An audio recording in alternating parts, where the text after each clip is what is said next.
Today we're going to be talking to Advocate Jacques Potgieter as well as Johan Martin, who is a regular guest on the show. We're going to be discussing the legalities of what we can do. What can you do in these sort of situations? When is it okay to defend your life? When is it okay to use a firearm or your car or a knife or whatever to defend your life?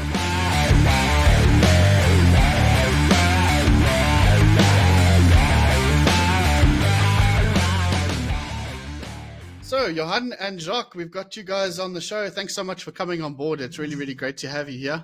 And we're going to be talking about a few things. Like I said in the intro, we're going to be talking about when can you actually shoot in certain situations, especially when it's volatile, like there's protesting and that kind of stuff. So, Jacques, if you can give a little bit of intro and explain to the viewers what you do and what sort of work it is that you do, and then we can go from there. Thank you, Tim. My name is Jacques Potgieter. I'm an advocate here in Bloemfontein. I mainly deal with criminal matters representing people that are accused of committing offences. And prior to that, I was a prosecutor for a good couple of years. So I've got quite a bit of experience in the field. And Johan asked me on your behalf to join the program, and thank you for having me. It's a pleasure to be here. Advocates and attorneys are some of my favorite kind of people. I always get along quite well with. A lot of people don't seem to trust lawyers and advocates. My favorite kind of people in the world are lawyers, advocates, and journalists for some reason. So I think it's got to do with the work that I do, doing marketing and PR and that sort of stuff. So, but we seem to get along quite well. And Johan, obviously, it's always good to see you on the show. We appreciate having your extensive knowledge. You've got a background in policing, so it's really great that you can also draw from that too, and help us with the questions that we have. So as always, to the viewers that are watching, if you need to ask a question or anything like that, head over to our Facebook page, ask a question there, or pop a comment below. And enige iets wat julle wil vra, julle kan maar vra onder en ons sal ons bes doen om dit te antwoord vir julle. So, the big burning question is, when are you allowed to shoot in South Africa?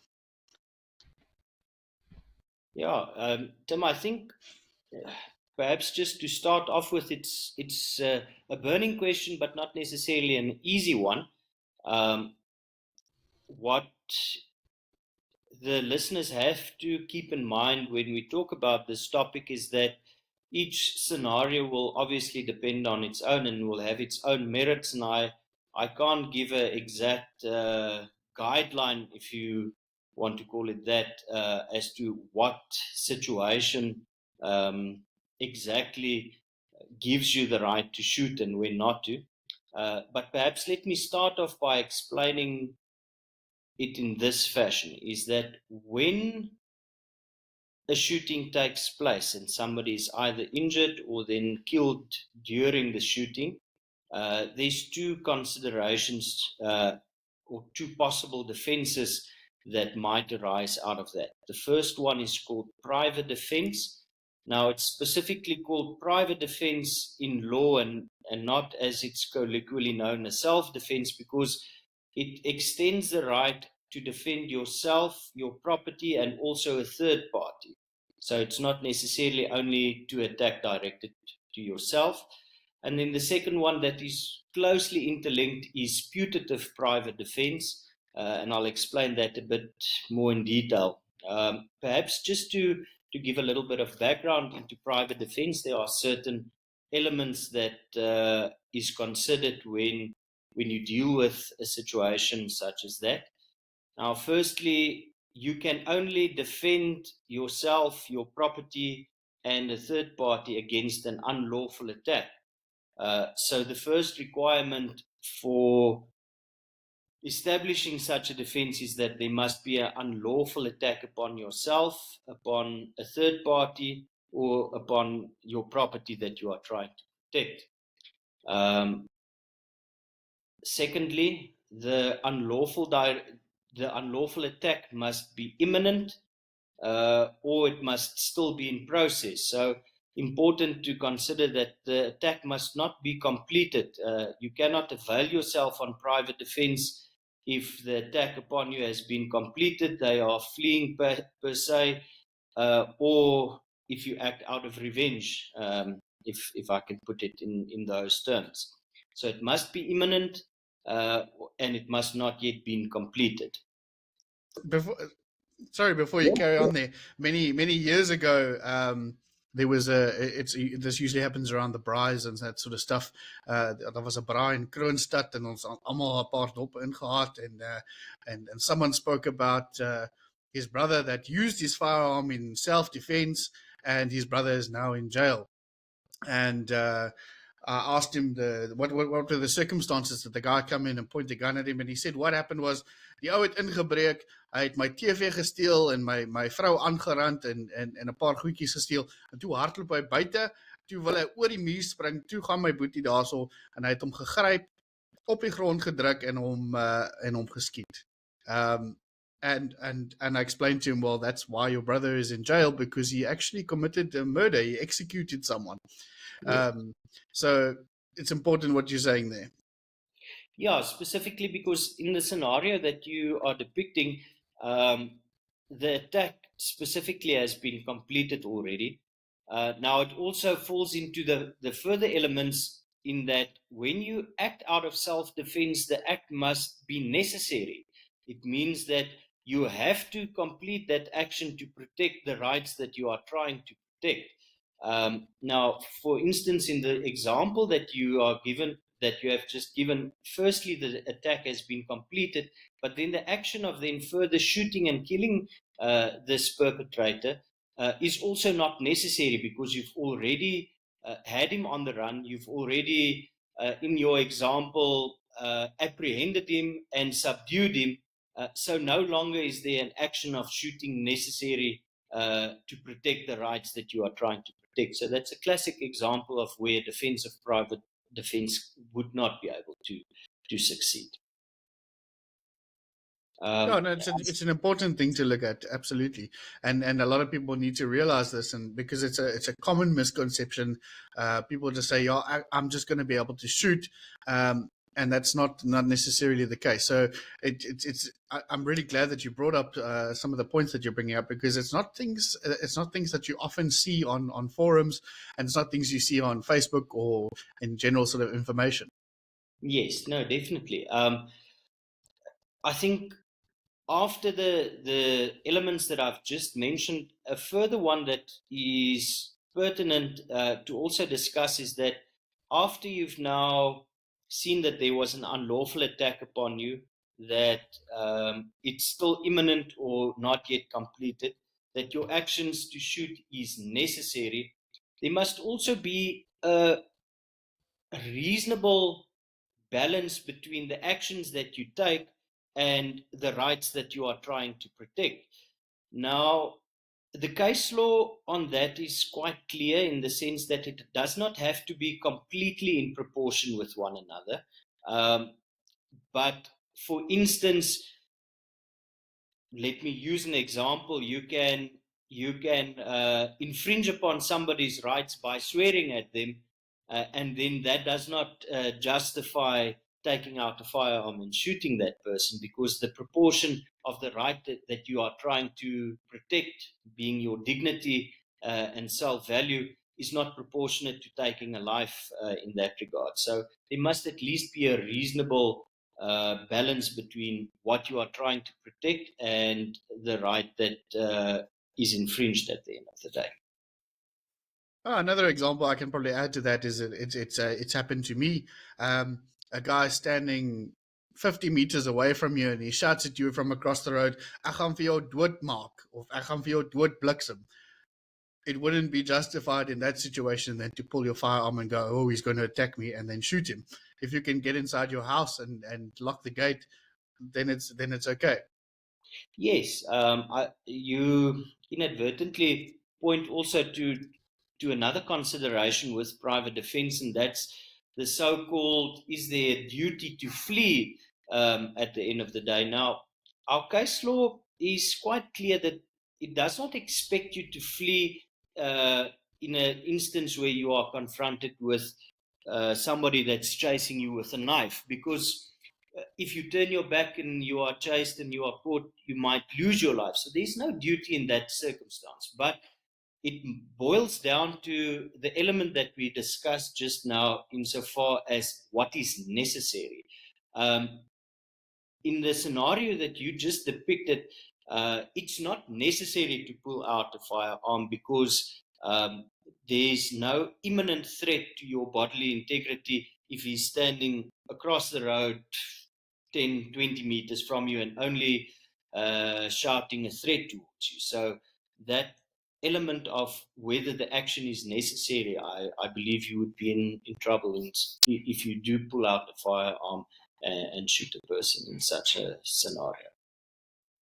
Yeah, and certain circumstances like that, a little bit of tactical information there for some of the viewers, and you guys might agree with me. Is there's a 12-foot rule. If someone comes within a 12-foot space of you with a weapon, the likelihood of them getting to you quick enough to do some harm or do some damage to you is quite high. So always keep a distance between you and an alleged attacker. But if someone pulls out a knife within 12 feet of you and they're running towards you, it's probably safe to say you can defend yourself in these sort of situations. As with the brick, like you see in these kind of situations. So moving on to the next sort of segment of it, I don't know if Jacques, you got the video, but I'll play it on screen for the viewers to see. But basically, the video involved the protest here in Cape Town, and Johanna, I'm gonna go over to you about this one. Is what happened is a driver is obviously, looks like he's driving through a main thoroughfare. He's going somewhere. He's got passengers in the vehicle, and he's confronted in front of him with taxis who have blocked off the crossroads, and a whole lot of people storm towards him. He stops his car and he tries to reverse a little bit, but then makes a decision to keep driving forward. And as he drives forward, the men that are running towards him, and it's multiple men, start throwing rocks, start beating the car, trying to smash his window. He obviously gets hit by a brick or something like that. And what ends up happening is he gets pulled out of the vehicle and two shots get fired and he died. I'll play the video. It's really, really hard to see. So if the viewers are a little bit sensitive to these kind of things, I'd suggest that you maybe skip over the video and just take what we say for what it is. But if you are willing to watch the video is up for everyone to see. I will do some blurring out, obviously, of certain things just to respect the dignity of the person that passed away. But unfortunately, this guy lost his life, as well as other people. A bus driver lost his life in a similar manner, and as well as a doctor from the UK. He was shot and killed in front of his wife and his 2-year-old son. Đó, rất nhiều không? Rất nhiều không? Rất nhiều không? Quan.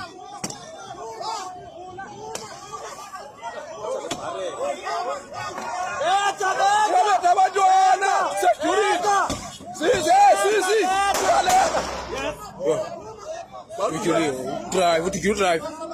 Drive, what did you drive? Để pingu tem nhau. Biarkan, biarkan. Ya, apa dalam gini?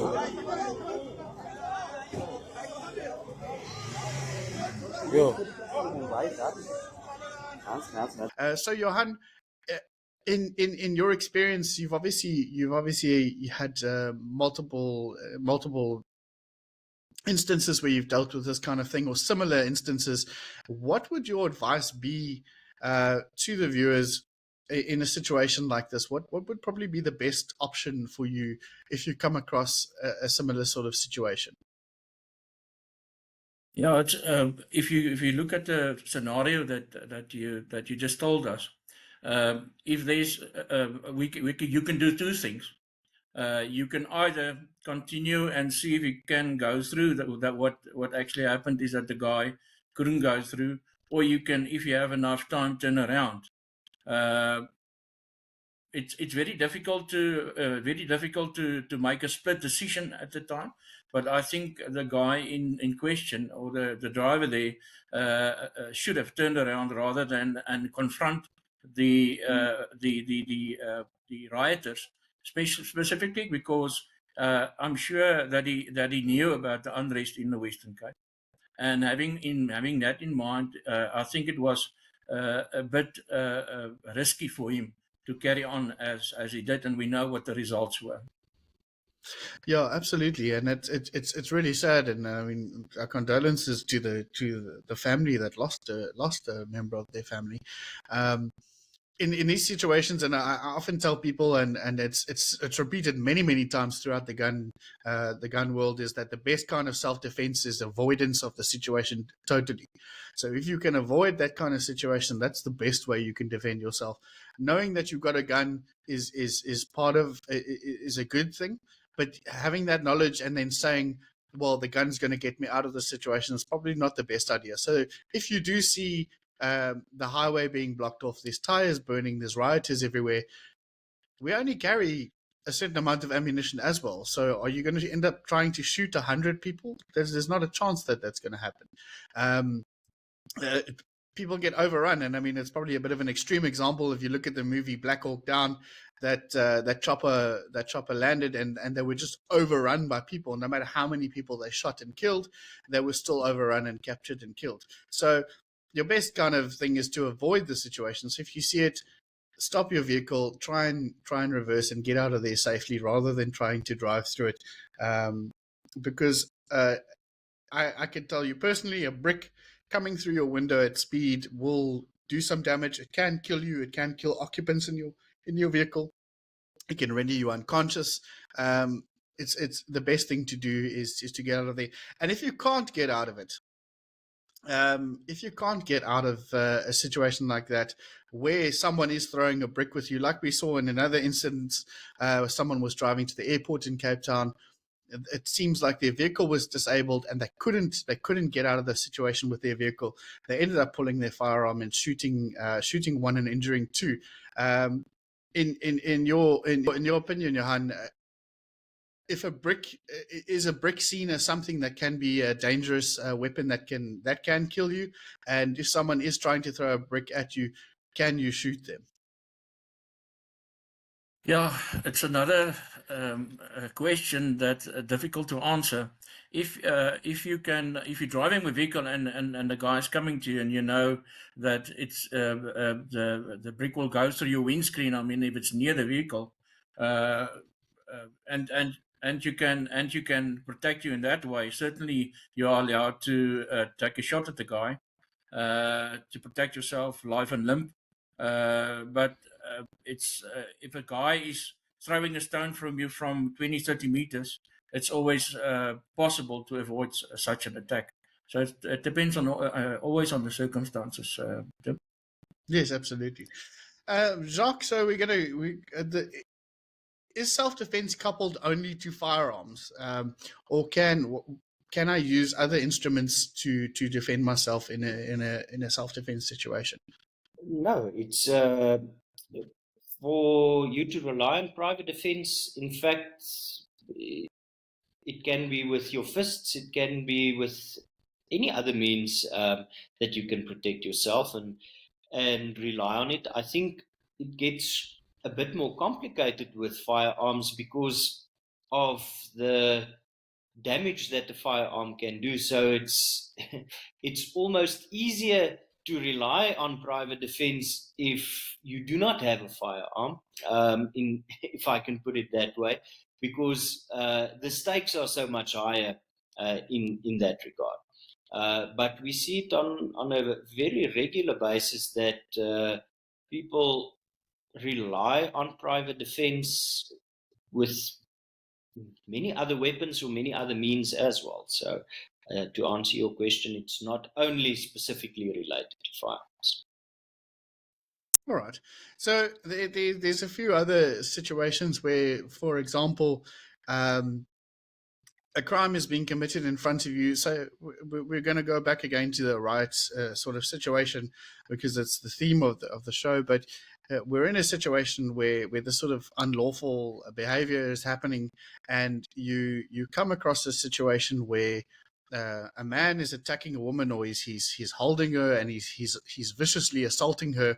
Um, the law, as far as I understand, in South Africa makes makes exception for doing a citizen's arrest, and you often hear this term in American TV. I'm performing a citizen's arrest, but what a lot of people don't realize is in South Africa we do have a similar sort of legal grounds in South Africa for citizen's arrest, but it's very, very specific, and it goes down to only Schedule 1 offences.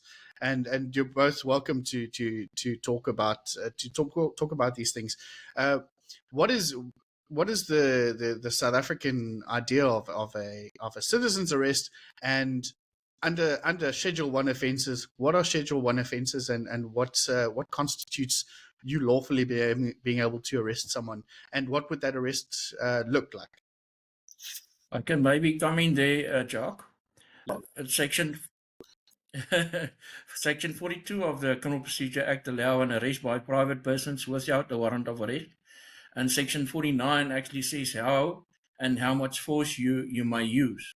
Now, the courts crystallize certain points in this type of citizen arrest, and the following is very important.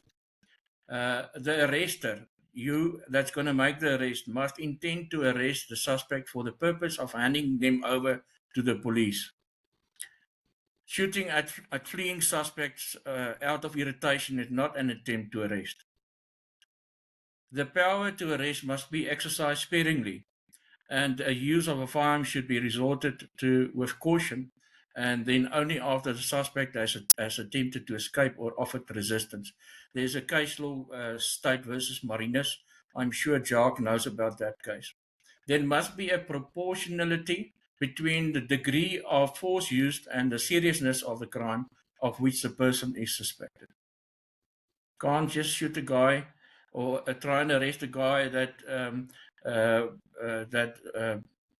didn't make didn't commit an offence other than section Schedule 1 of the Criminal Procedure Act. And Schedule 1's quite interesting. It's got some interesting things about it, and I'll let you continue, but we'll talk about that afterwards. Yeah. Reasonable grounds of suspicion of having committed an offence means that the suspicion must have existed at the time of the intended arrest and the offence had been committed. It can't be a vague suspicion. The suspicion must be based on what the situation is based on the facts. Now, not what the arrester thinks they could do. It is an objective. This is also an objective test of reasonableness. There must be no other reasonable means of arresting the suspect by using less force or by later action. And the last one, if the lawfulness of an arrest is doubted, the burden of proof to prove that it is unlawful rests on the arrester. Offences. What is a Schedule 1 offence? There's some interesting ones in there, as far as I can remember from reading through. Like a Schedule 1 offence can be considered defacing the coinage of the country. Another interesting one is fraud. Is another Schedule 1 offence. So someone commits fraud in your presence. That's also a Schedule 1 offence, which is also quite interesting too. So Johan and Jacques, you're also welcome to chop in. What is a Schedule 1 offence, and what is its purpose when it comes to that? If you look at the riots and the things in the Western Cape that just recently happened, the Schedule 1 offence that will come out of there will most probably public violence, murder, culpable homicide, assault when a dangerous wound is inflicted, arson, malicious injury to property, breaking or entering any premises, whether under the common law or a statutory provision, with intent to commit another offence, theft, etc.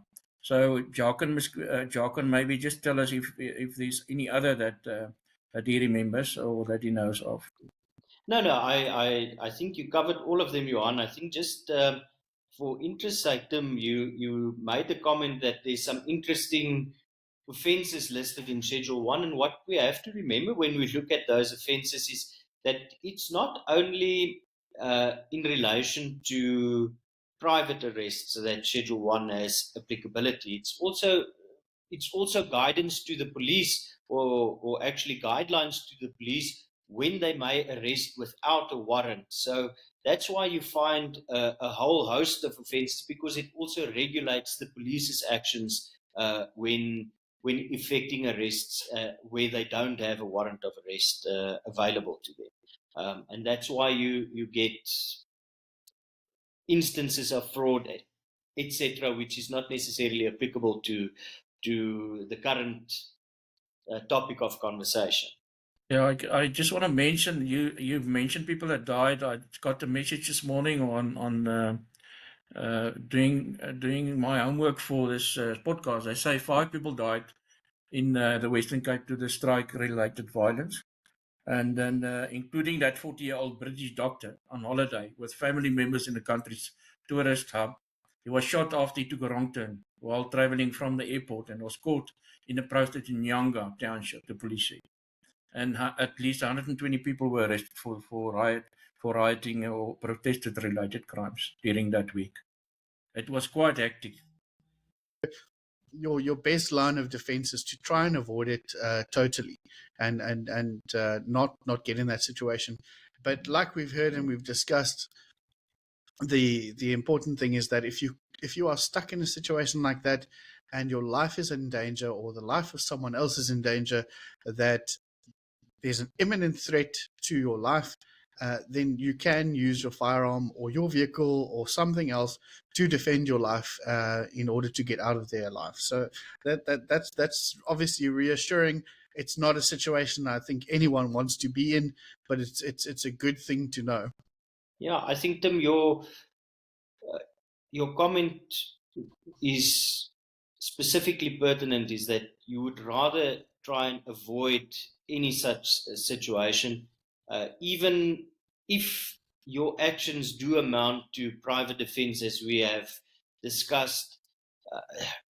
Just going through a traumatic situation like that is already a terrible thing, and it has an impact on your life as well as your loved ones. So I think, as best as possible, to avoid any situation like that, if you can. Yeah, now, maybe let's talk about that a little bit, and both of you would know. Obviously, Johan, you would get the matter brought to you by a client or a potential client, and then you would refer it over to Jacques for him to deal with in the courts. But let's say the situation has happened. You've now been caught in a situation. You've now shot someone. And you've called the police. They've come to the situation, and now they've phoned you. What is the process? What happens then? I know there's an inquest docket that's opened, but let's say what is the process that happens where there would have to be an investigation in this kind of matter? Yeah, I think that if you go and report a matter uh, um, after leaving the scene and you're not found by the police on the scene, most probably what they will do is they will confiscate your firearm if there was a shooting, which is not always necessary because, I mean, you admitted that you shot towards some people. But it seems to me it's a tradition by the police just to confiscate your firearm. You wait years to get it back. So the best way to do it is get all the evidence and give it to the prosecutor for decision. But it doesn't always work like that. Police tends to overreact, and it's a possibility that they can arrest you and then take you to court straight away. So it's very difficult. If they find you on the scene, most probably they will also give you trouble uh, by confiscating your firearm and then take you to the police station and take it from there. Yeah, and that's also an important thing that I've brought up with many people. Legally Armed does firearm competencies and does motivations for firearms. If you only have one self defense firearm on a Section 13, a very wise decision for you to do would be to go to Legally Armed and apply, help them with a motivation for a Section 15 or a Section 16 firearm, so you do have a backup.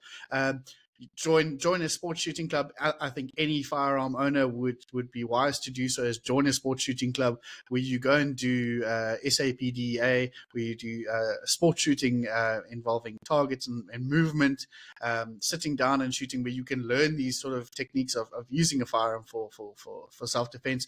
So contact your local legally armed branch and find out about getting a Section 15 or a Section 16 license, so that you've got a backup firearm should you ever do that. Because as Johan says, you might end up losing your firearm. Most of the time, the police will confiscate it. Johan, what happens then? So say this situation's happened. I've been involved in a self-defense shooting. The cops have come. They've taken my firearm away, and they say, right, we have to load you in the van now. You are under arrest now. And what does the process then do? Do they have to can they contact you immediately for assistance? What's the process from there? Yeah, definitely. I think you need the legal representation, because the first thing that you will do is to take your case, and it's always difficult then to defend a guy if he's saying things that he wasn't supposed to say. So definitely call a legal representative. You must remember also that guy is in trauma, and he's going to say some wrong things also. So just to calm things down, it's the best to get a legal representative, and hopefully you're not arrested over a weekend, because you're going to sit. If it's on a Thursday or for a Friday, we can still make a plan and get you to court and get you bail. And then I'll definitely give Jock instructions to help us with the case. Yes, yeah, that's also very important. It's and then that's when an advocate comes in to help you out. So, Jacques, what would be your process from there? Should the NPA just say, for example, decide to prosecute for murder?